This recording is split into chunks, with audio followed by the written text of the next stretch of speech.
बिहार की राजनीति में एक बार फिर से बड़ा सवाल खड़ा हो गया है कि क्या मुख्यमंत्री नीतीश कुमार के बेटे निशांत कुमार खरमास के बाद सियासी मैदान में उतरने वाले हैं। दरअसल ये सवाल अचानक नहीं उठा है।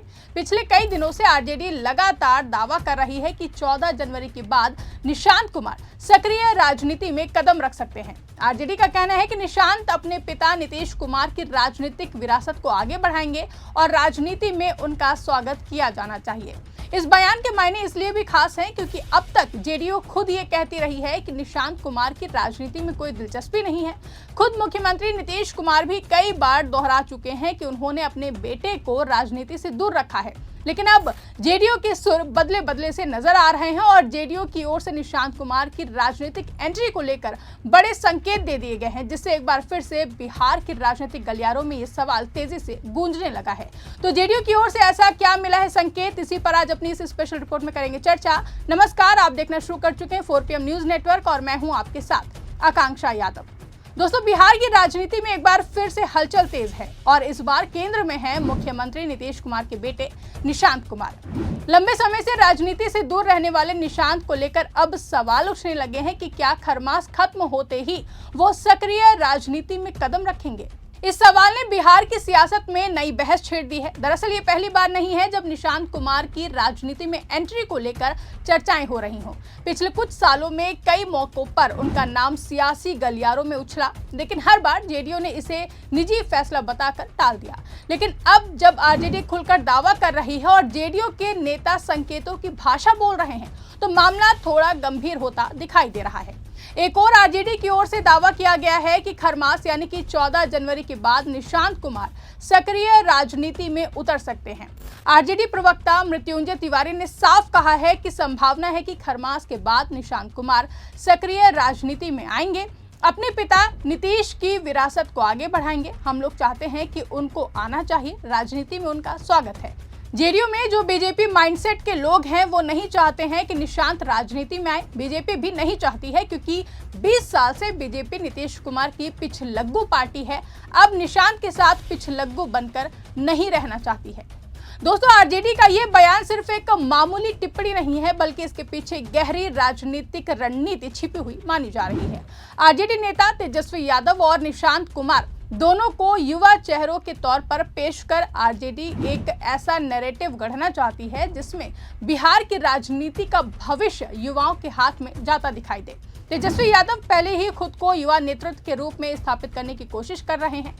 ऐसे में निशांत कुमार का राजनीति में आना आरजेडी के लिए दो धारी तलवार हो सकता है। एक और पीढ़ीगत राजनीति का सवाल, तो दूसरी ओर सीएम नीतीश कुमार की विरासत को चुनौती देने का मौका। लेकिन दिलचस्प बात यह है कि जेडीयू की ओर से भी अब पूरी तरह से इनकार नहीं किया जा रहा है। जेडीयू के राष्ट्रीय प्रवक्ता राजीव रंजन ने एक मीडिया कार्यक्रम के दौरान एक ऐसी बात कही जो कि इन सभी अटकलों के बीच संकेतों से भरा हुआ बयान माना जा रहा है। दरअसल जेडीयू के राष्ट्रीय प्रवक्ता राजीव रंजन ने कहा कि युवा ही आज की राजनीति को नई दिशा दे सकते हैं।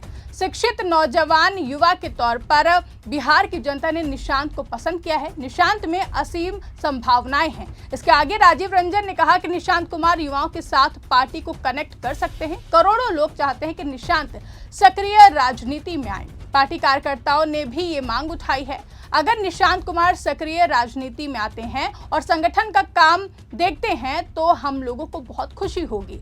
अब निर्णय निशांत कुमार को लेना है। दोस्तों, ये बयान इसलिए अहम है क्योंकि अब तक जेडीयू का आधिकारिक रुख यही रहा था कि निशांत कुमार राजनीति में नहीं आएंगे।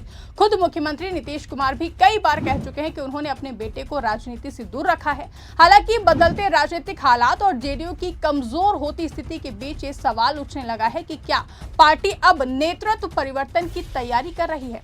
क्या निशांत कुमार को एक सॉफ्ट लॉन्च दिया जा रहा है, क्योंकि राजीव रंजन ने यह भी कहा है कि करोड़ों लोग चाहते हैं कि निशांत सक्रिय राजनीति में आए और पार्टी कार्यकर्ताओं ने भी ये मांग उठाई है।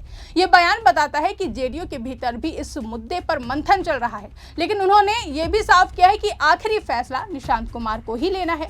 ये लाइन जेडीयू की उस रणनीति की ओर इशारा करती है जिसमें पार्टी दबाव नहीं बल्कि स्वाभाविक स्वीकार्यता का नैरेटिव बनाना चाहती है। वहीं दूसरी ओर आरजेडी ने इस पूरे मुद्दे को लेकर बीजेपी से जोड़कर और भी ज्यादा इसको राजनीतिक रंग दे दिया है।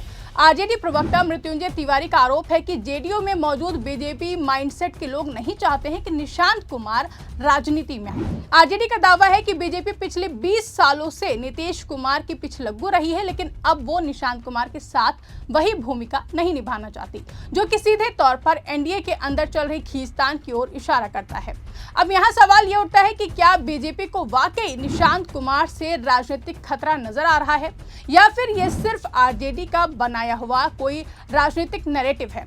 तो दोस्तों, अगर बिहार की राजनीति को देखें तो सुशासन, सामाजिक संतुलन और गैर वंशवादी राजनीति, इन तीन चीजों के साथ ही सीएम नीतीश कुमार की सबसे बड़ी ताकत उनकी छवि रही है। निशांत कुमार का राजनीति में आना इस छवि को बदल सकता है। यही वजह है कि निशांत कुमार को लेकर फैसला इतना आसान नहीं है। जेडीयू को यह भी देखना होगा कि कहीं वंशवाद का आरोप उनकी साख को नुकसान न पहुंचा दे। हालांकि बदलते दौर में वंशवाद का मुद्दा उतना धारदार नहीं रहा है। लगभग हर बड़ी पार्टी में किसी न किसी रूप में परिवारवाद मौजूद है। ऐसे में जेडीयू भी इस बहस से बच निकलने की रणनीति बना सकती है। निशांत कुमार की सबसे बड़ी ताकत यह है कि अब तक वो किसी भी विवाद में नहीं रहे हैं। वो साफ सुथरी छवि के साथ राजनीति में उतर सकते हैं, जो जेडीयू के लिए संजीवनी साबित हो सकती है। वहीं खरमास के बाद का समय इसलिए अहम माना जा रहा है क्योंकि बिहार की राजनीति में परंपरागत रूप से इस अवधि के बाद बड़े फैसले लिए जाते हैं। कई सियासी गतिविधियां इसी समय तेज होती हैं। अगर निशांत कुमार इस दौरान मैदान में उतरते हैं तो ये सिर्फ जेडीयू के लिए नहीं बल्कि पूरे बिहार की राजनीति के लिए बड़ा मोड़ होगा। इससे सत्ता और विपक्ष दोनों की समीकरण भी बदल सकते हैं।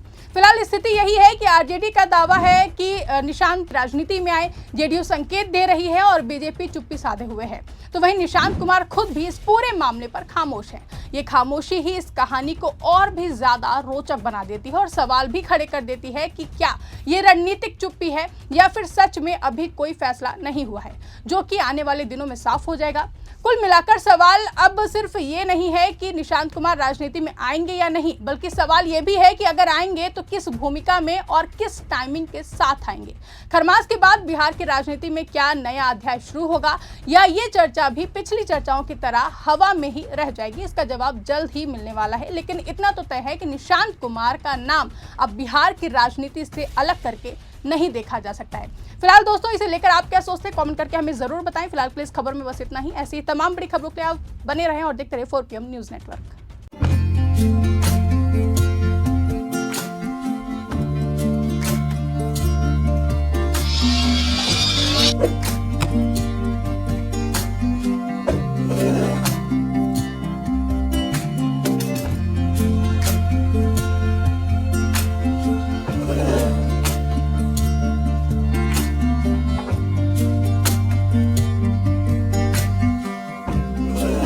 Thank you.